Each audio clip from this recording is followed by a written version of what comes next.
Au nom du Père et du Fils et du Saint-Esprit. Amen. Seigneur Jésus-Christ, Verbe éternel, envoie-nous ton Esprit Saint pour que cet enseignement sur les Saintes Écritures que tu as toi-même inspiré auprès d'auteurs euh, nous soit rendu plus familière, que ta parole se fasse entendre dans nos cœurs. Amen.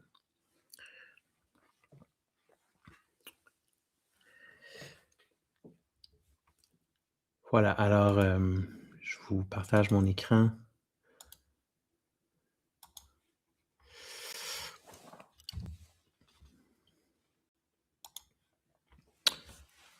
OK, la parole de Dieu et la Bible. Vous scrutez les Écritures parce que vous pensez y trouver la vie éternelle. Or, ce sont les Écritures qui me rendent témoignage. Alors, c'est Jésus qui dit ça, si vous vous rappelez. Je pense que cette phrase-là, déjà à elle seule, nous montre que le Seigneur nous pointe vers lui-même et non pas vers les Écritures en tant qu'Écriture. Vous scrutez les Écritures parce que vous pensez y trouver la vie éternelle. Mais la vie éternelle, c'est moi. C'est lui, la vie éternelle. Alors alors les Écritures sont un témoignage de la vie du Christ. La vie du Christ qui est aussi la parole de Dieu. Alors c'est mon premier sujet. Qu'est-ce que la parole de Dieu? Donc, la parole de Dieu, vous le savez, on dit que c'est Jésus, que Jésus est la parole de Dieu. Je veux parler de ça en premier lieu pour essayer de comprendre pourquoi dans les Bibles catholiques, dans le prologue de Saint Jean, on parle bien du Verbe de Dieu comparativement aux autres traductions, traditions protestantes notamment, où on parle de la parole de Dieu. Je vais vous montrer, là, par exemple, ça c'est mon édition de catholique liturgique. Je ne sais pas si vous le voyez bien. C'est « Au commencement était le Verbe », n'est-ce pas? Et dans mon édition de Louis II, par exemple, la Bible protestante, je ne sais pas si vous allez le voir comme il faut, la parole de Dieu, n'est-ce pas? Alors, pourquoi est-ce que l'Église catholique parle du Verbe? C'est parce qu'il y a une différence entre les deux. C'est un peu subtil, mais quand même, je pense que ça vaut la peine de l'explorer pour mieux comprendre ce que c'est que la parole de Dieu. Fait que là, j'ai donné une définition de la parole de Dieu qui est personnelle, OK? C'est moi qui la donne. La parole de Dieu, c'est ce qui sort de la bouche de Dieu et de ses prophètes et qui se transmet entre les hommes. Donc, heu, donc la parole de Dieu, elle sort de la bouche de Dieu ou de ses prophètes et se transmet entre les hommes. OK. La lettre aux Hébreux nous dit: «Après avoir parlé par les prophètes, Dieu nous a parlé par son Fils». Puis saint Jean de la Croix va dans le même sens. Ce qu'il disait par partie aux prophètes, il l'a dit tout entier dans son Fils. Alors, on comprend que le Christ est donc la parole unique. Donc, le Christ est venu donner la plénitude de la révélation. Donc, Dieu parlait avant, mais il parlait par partie, les prophètes. Puis, avec Jésus, toute la parole est révélée. Alors, Jésus dit tout et il n'y aura pas d'autre parole que celle-là. Alors, c'est l'occasion en même temps de rappeler que on ne peut rien ajouter ni enlever à la parole. Avec Jésus, toute la révélation est entière. Donc, des gens, par exemple, qui prétendent avoir des révélations privées, c'est possible. Jésus peut s'adresser à quelqu'un de façon privée dans sa vie de prière, mais c'est jamais pour ajouter quelque chose ou pour corriger quelque chose de la révélation. Ça, c'est pas possible. Parce que depuis 2000 ans, on a la même foi. La foi n'a pas bougé. Le dépôt, ce qu'on appelle le dépôt de la foi, je vais y revenir tantôt, mais lui n'a pas bougé. Ça ne peut pas bouger. OK? Donc, le Christ est donc la parole unique. Fait que le mot parole, parole de Dieu, là, on l'assimile au Christ. Ça veut dire le Christ. Puis quand à la messe, on dit parole du Seigneur, ben, ça, c'est de ça dont on parle. Ou acclamons la parole de Dieu, c'est Jésus qu'on acclame. Donc, Dieu donne sa parole aux apôtres. Il peut donner sa parole. Jésus a dit, qui vous écoute m'écoute, en parlant à ses apôtres. Puis les apôtres et les fidèles transmettent à leur tour la parole de Dieu jusqu'à aujourd'hui. Ce que ça veut dire, dans le fond, c'est que nous-mêmes, les fidèles, on a reçu la parole qui a été donnée aux apôtres. On l'a reçue surtout par l'oreille, mais on peut la lire aussi. Puis on la transmet à d'autres. Alors, chaque fois même ce qu'on fait là ce soir, ça participe de ça aussi. Mais chaque fois qu'on va parler, par exemple, de Jésus à nos enfants, ben, on fait la même chose. On continue à transmettre la parole.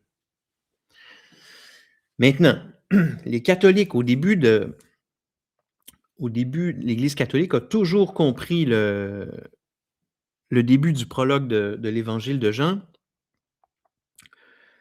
comme étant au commencement était le Verbe. Pourquoi? Parce que le Verbe désigne la personne du Fils de Dieu.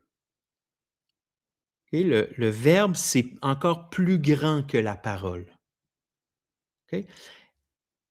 Les deux veulent dire Jésus. On se comprend. Les deux veulent dire Jésus. C'est pas que c'est faux de la part des protestants de parler, de dire au commencement était la parole. C'est pas que c'est faux.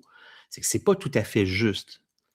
Le Verbe, c'est plus grand. C'est la personne même du Fils de Dieu. J'espère que les petits exemples que je vais donner vont vous éclairer. Le Verbe est plus grand que sa parole.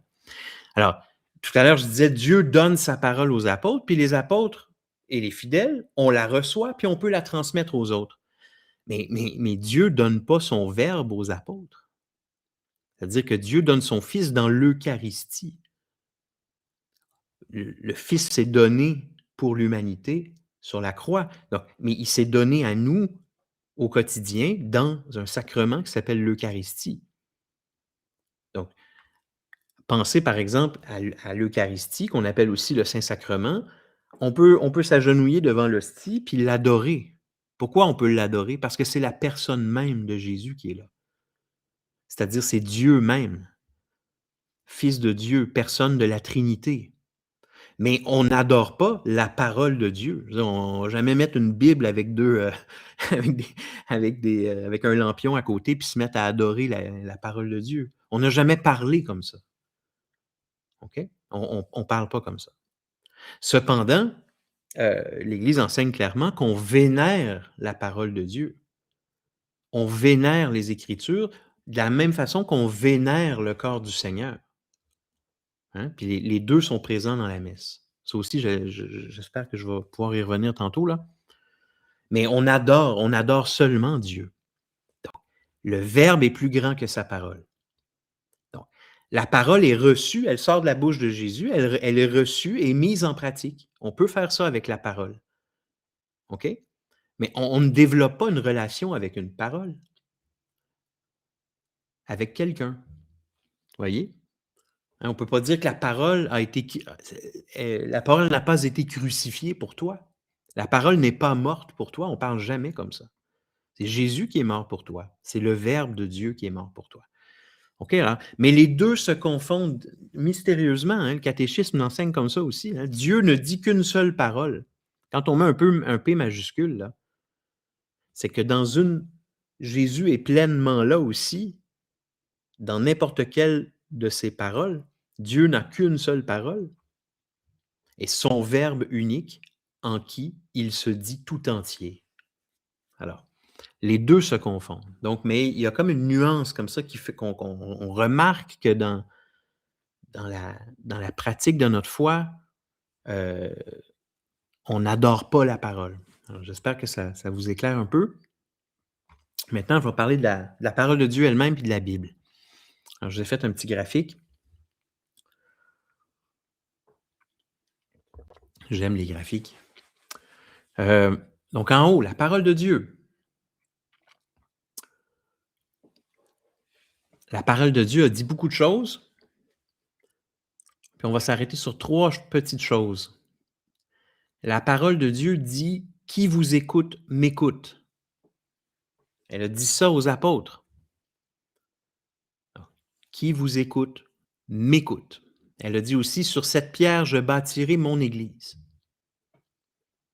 La parole de Dieu a dit: «Tout ce que vous aurez lié sur la terre sera lié dans le ciel». Donc, si on médite comme il faut ces 3 choses-là, c'est absolument indéniable que la parole de Dieu a donc pleinement autorité sur l'Église catholique. La parole de Dieu a fondé l'Église. Sur cette pierre, je bâtirai mon Église. Elle a été fondée par la parole de Dieu. OK? Et cette Église aussi, à cette Église, il a dit: «Tout ce que vous aurez lié sur la terre sera lié dans le ciel». Ça veut dire que l'Église a le droit de faire des choses. Et tout ce que l'Église va faire au nom du Seigneur sera lié sera lié lié sur la terre, sera lié dans le ciel. OK? Et Jésus, ou Dieu, ou la parole de Dieu, le Verbe de Dieu, comme vous voulez, nous dit: «Qui vous écoute m'écoute». Ça veut dire que quand on écoute l'Église, c'est Dieu qu'on écoute. OK? Donc, la parole de Dieu, pleinement autorité sur l'Église. Ensuite, Jésus a donné une mission à son Église, et cette mission, on peut dire que cette mission, c'est d'annoncer l'Évangile, de transmettre la révélation, il y a plusieurs façons de le dire, hein, d'amener les âmes à la vie éternelle. On parle pour ça, pour l'Église catholique, de son magistère. Alors, c'est quoi le magistère? Encore, c'est moi qui le définis comme ça, j'aime ça l'expliquer comme ça, c'est assez simple à comprendre. Je ne sais pas si c'est très juste théologiquement. C'est comme une petite boîte. C'est comme une petite boîte que l'Église catholique possède. À l'intérieur de la boîte, il y a le dépôt de la foi que Jésus a laissé aux apôtres. Il a ouvert l'intelligence des apôtres aux Écritures. Il a donné aux apôtres pleinement le sens de sa venue sur la terre. Alors, ce dépôt de la foi, c'est comme s'il est mis dans une petite boîte, puis l'Église catholique, elle fait juste conserver la petite boîte intacte. Ça fait 2000 ans, puis elle n'a pas bougé. Elle est toujours intacte. On a exactement la même foi que la première génération de chrétiens. OK? Alors, c'est ce qu'on appelle le magistère. Maintenant, donc, par le magistère, l'Église, il faut qu'elle mette en œuvre la mission pour laquelle elle a été fondée, c'est-à-dire transmettre la révélation, transmettre le dépôt de la foi. Alors, pour faire ça, elle s'y prend de 2 façons. D'une façon orale, puis de façon écrite. Puis la première, qui est la plus importante, c'est la façon orale. Saint Paul nous dit quelque part qu'on reçoit la foi par l'ouïe. Et d'ailleurs, Jésus lui-même n'a jamais rien écrit, comme vous savez, il n'a pas laissé d'écrit. Tout son enseignement est oral. Puis, bon, par l'exemple aussi, hein, il a prêché par l'exemple. Mais son enseignement est essentiellement oral. Puis, comme on l'a même vu dimanche dernier, on l'a entendu à la messe dimanche dernier, Saint Pierre, dans les Actes des Apôtres, après la mort de Jésus, va convertir 3000 personnes en disant: «Convertissez-vous par le baptême qui pardonne les péchés». Alors, juste par l'oral comme ça, il annonce l'Évangile. Puis les apôtres vont faire ça pendant un bon bout de temps. Donc c'est la première façon, donc il y a une tradition orale. La transmission de la foi a commencé par une tradition orale. Alors, Et là, par la suite, il y a eu des écrits. Les apôtres, les fidèles ont jugé bon de consigner par écrit, heu, bon, d'abord des enseignements, des conseils, mais surtout aussi les paroles mêmes de Jésus, la vie de Jésus, comme vous savez. Donc, au fil du temps, depuis 2000 ans, le magistère produit toutes sortes de documents. Ça doit être des milliers, je ne sais pas, je n'ai pas compté, mais c'est sans doute des milliers depuis 2000 ans. Des milliers de documents qui attestent de la mission qui a qui qui lui a été confiée par Jésus. Et parmi tous ces documents-là, j'en ai mis quelques-uns en exemple ici, comme sur une genre de ligne du temps, si on veut, avec les années. Alors, tous ces documents-là sont le fruit de l'Église et l'Église a pleinement autorité sur ces documents-là. Elle a de autorité sur ces documents-là parce que c'est ça la mission qui lui a été confiée, d'annoncer la bonne nouvelle. Alors, elle produit ces documents-là. Puis le plus important d'entre eux, c'est la Bible. C'est le plus important témoignage écrit de la révélation. C'est la Bible, évidemment. OK? Donc, qu'est-ce que c'est la Bible? Vous le savez, dans le fond, c'est juste une collection de lettres, puis de documents, de récits de toutes sortes, heu, qui ont été décidés en concile par les apôtres, les successeurs apostoliques, les successeurs des apôtres, vers l'an 400. OK? Heu, avant avant que ça soit mis en forme, il existait déjà évidemment des textes, il existait déjà une Bible qu'on appelle la Bible hébraïque, l'ensemble des Écritures de la tradition juive. OK? Donc cet ensemble, ce corpus de la Genèse jusqu'au prophète Malachie, c'était déjà, diffusé dans la religion juive. Et les chrétiens ont continué à lire les Écritures. Puis d'ailleurs, quand il est question des Écritures, quand Jésus parle des Écritures, bien évidemment, il ne parle pas du Nouveau Testament, évidemment. Il fait toujours référence à ce qu'on appelle l'Ancien Testament. Saint Paul, pareil. Hein? Alors, il y avait déjà ça. Mais à partir de la mort de Jésus, il y a des documents qui vont apparaître un peu partout. Et puis, parmi ces documents-là, il va falloir à un moment donné faire un ménage. Parce qu'il y en a plusieurs, on se rend compte qu'ils contiennent des erreurs. Euh, les premiers siècles, comme vous savez, là, dans les autres catéchèses, j'en ai parlé, les premiers siècles ont été l'occasion de nombreux débats, vraiment durs parfois. Des débats des grands débats théologiques sur la nature de Jésus. Est-ce que Jésus est un homme ou Dieu? Est-ce qu'il est les deux en même temps? Vous savez qu'il est les deux en même temps. Quelle est la nature de Dieu? Est-ce que c'est vraiment une trinité? C'est un Dieu trinitaire ou non? Alors, ces questions-là ont été tranchées par l'Église et il fallait évidemment que les textes qui circulaient parmi les chrétiens ne renferment pas d'erreurs. Alors, à un moment donné, il fallait faire un ménage dans tout ça. Euh, donc, on a convoqué un concile à Rome en l'an 382. C'est le premier concile, si je ne me trompe pas, où on a dressé la liste de tous les livres qui devaient, que les évêques ont estimé qui devaient figurer dans la Bible. On avait ce projet de ramasser tout ça puis de faire un seul document avec ça. Alors, quelques années plus tard, au concile de Carthage, le 4e concile de Carthage, en l'an 397, là, ça a été scellé final bâton. Tout le monde s'est bien entendu là-dessus. Ce qu'on appelle le canon du Nouveau Testament a été officiellement adopté.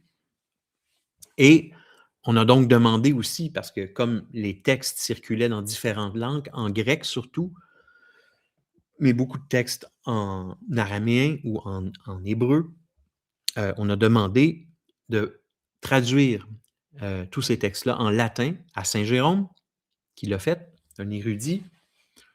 Et la première Bible, donc, porte le nom de Vulgate, ça veut dire la langue vulgaire, qui était le latin, la langue la plus parlée dans l'Empire romain à ce moment-là. Donc, Saint Jérôme a achevé la Bible vers l'an 405. Alors, à partir de ce moment-là, on a fait des copies manuscrites de la Bible. Tranquillement, elle s'est diffusée. Bon, il y avait évidemment, avant ça, il y avait déjà des textes qui circulaient. On en parlait un petit peu. Il faut se rappeler que après la mort de Jésus, les apôtres étaient assidus à la fraction du pain. Donc, ils se réunissaient tous ensemble pour l'Eucharistie. Mais avant de faire ça, ils allaient au temple. C'était des Juifs. Ils allaient toujours au temple, tous les jours, pour les Écritures, pour la prédication. Puis après ça, ils se réunissaient chez quelqu'un, dans une maison, puis ils passaient à l'Eucharistie. À mesure qu'il y a des convertis qui venaient non-juifs, eux autres ne fréquentaient pas le temple. À un moment donné, ça s'est mélangé un peu. Et ils ont délaissé peu à peu le fait d'aller au temple. Et puis de plus en plus aussi, les chrétiens avaient leur propre texte, leur propre document qu'ils lisaient entre eux aussi, avec les saintes écritures du temps hébraïque. Eh bien, ça s'est mélangé. Donc, ils lisaient ça, puis après ça, ils passaient à l'Eucharistie. C'est donc, la messe avait déjà sa forme, la forme qu'on connaît aujourd'hui. Ça n'a jamais changé. La première partie de la messe, on lit la parole de Dieu. Puis la deuxième partie, on consomme le corps du Christ. Donc, euh, donc ça, c'était déjà là à ce moment-là. Alors, j'aimerais ça dire un mot. Donc, c'est ça. Donc, ça nous fait. Là où je veux en venir, c'est que la transmission de la révélation, donc, se fait d'abord par la tradition. OK? La tradition orale, puis écrite. Mais c'est d'abord une tradition. Euh, il faut se mettre dans la peau des premiers chrétiens. Il n'y a pas de Bible. Ça n'existe pas. Il n'y a même pas d'évangile. OK? Il n'y a rien de ça. OK? Le document le plus ancien qu'on a, chrétien, c'est la première lettre de saint Paul aux Thessaloniciens, vers l'an 48. Parfois, c'est disputé avec celle des Galates, ça a l'air, là, l'Épître aux Galates, mais peu importe, ça ne m'intéresse pas du tout personnellement, ces questions-là, là, dans le sens que je ne suis pas du tout dans l'exégèse.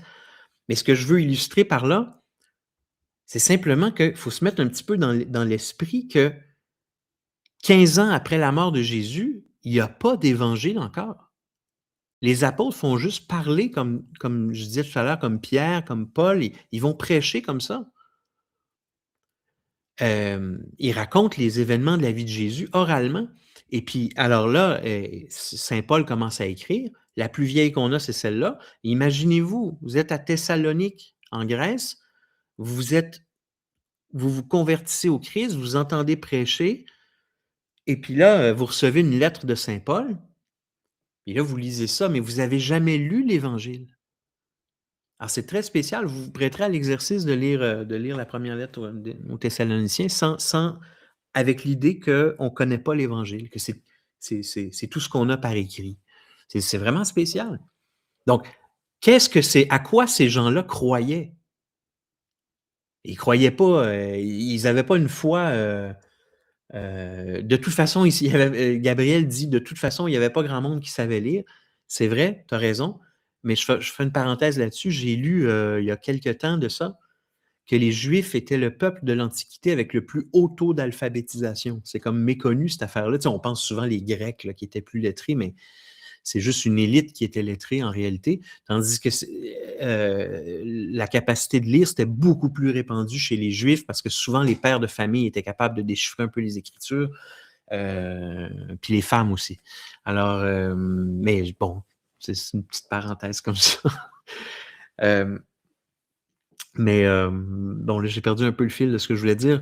Les lettres, c'est ça. Donc, si on se reporte aux premiers chrétiens, ils n'ont pas, ils ont rien encore. Il n'y a même pas d'évangile. Il n'y a même pas l'évangile. Alors, leur foi est fondée sur quoi? Ils croient à quoi? Ils croient à quoi? Ils croient en Christ, mais ils ont la même foi que nous. Et ils l'ont reçu par l'oreille. Donc, c'est une absurdité de penser que euh, la foi doit être fondée uniquement sur la Bible. C'est une totale absurdité, c'est une erreur grave. OK? Vraiment grave. Euh, Ensuite, donc, les lettres de Saint Paul, ça s'étend jusqu'à l'an 67. Les lettres de Saint Pierre, l'an 63 environ. Il y a un document qui s'appelle la Didaché, qui a été très lu à cette époque-là, très, très populaire dans les premiers siècles, deuxième moitié du premier siècle. Et les évangiles qu'on connaît, de 65 à 90 environ. Puis j'ai mis aussi, pareil, juste donner un exemple, les lettres de Saint Ignace. Saint Ignace d'Antioche, qui est le premier à avoir utilisé le mot catholique pour décrire l'Église. Donc, tout ça, c'est des documents, puis il y en avait beaucoup d'autres, qui circulaient, qui faisaient même partie de la liturgie. Les gens lisaient la Didaché. D'ailleurs, je vous encourage fortement à la lire, la Didaché. C'est probablement parmi tous les documents non bibliques qui n'ont pas été retenus dans le canon du Nouveau Testament, là. C'est probablement le document le plus important, là, qui a la plus haute autorité. Il est cité quelques fois dans le catéchisme. Hein. La Didaché est utilisée encore par l'Église. Je pense que Benoît XVI la citait encore parfois. Très, très bon. C'est un document qui ne raconte pas les événements de la vie de Jésus, c'est plus un résumé de la doctrine de Jésus. C'est un résumé de l'enseignement de Jésus. Ça se lit très rapidement, c'est une douzaine de chapitres peut-être, je ne sais pas. Je ne me rappelle plus exactement. Donc, il y avait d'autres documents que ceux-là, le pasteur d'Hermas,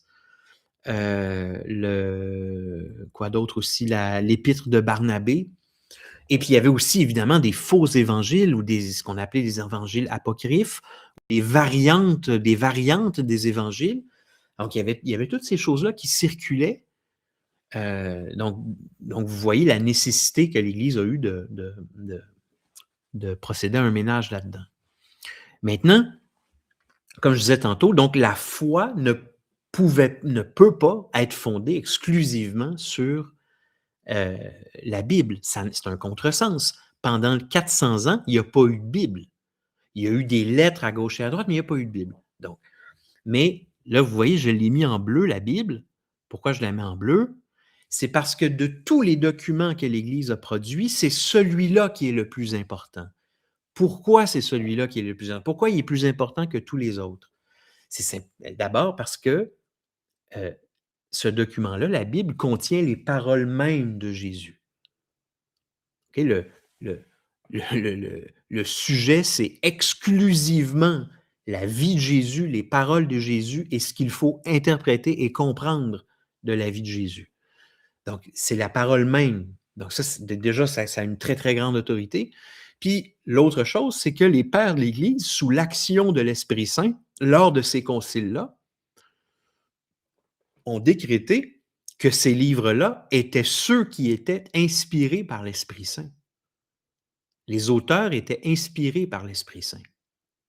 Ils sont exempts d'erreurs. Ils ne contiennent pas d'erreurs. Donc, c'est une valeur sûre pour l'Église. Donc, à partir de l'an 400, l'Église a commencé à dire, à discerner que notre foi est fondée, oui, sur la tradition, comme je viens de l'expliquer, sur une tradition orale et écrite, mais elle est aussi fondée sur les Écritures. Qu'est-ce que ça veut dire? Ben oui, c'est que l'Église fonde sa foi sur la parole de Dieu. Or, l'Église n'a pas l'autorité sur la parole de Dieu. L'Église a autorité sur la Bible, mais la Bible contient la parole de Dieu. Alors, vous voyez, donc l'Église, elle ne peut pas changer la parole de Dieu qui est contenue dans la Bible, okay? Mais elle a pleinement eu l'autorité de constituer la Bible, de décider quel livre qui était dedans ou qui n'était pas dedans, et le plus important pour nous, elle a eu l'autorité, catéchisme numéro 85, c'est elle qui a l'autorité d'interpréter les Écritures. Okay? La seule autorité sur la terre, la seule vraie, véritable autorité sur la terre pour interpréter les Écritures, c'est l'Église catholique.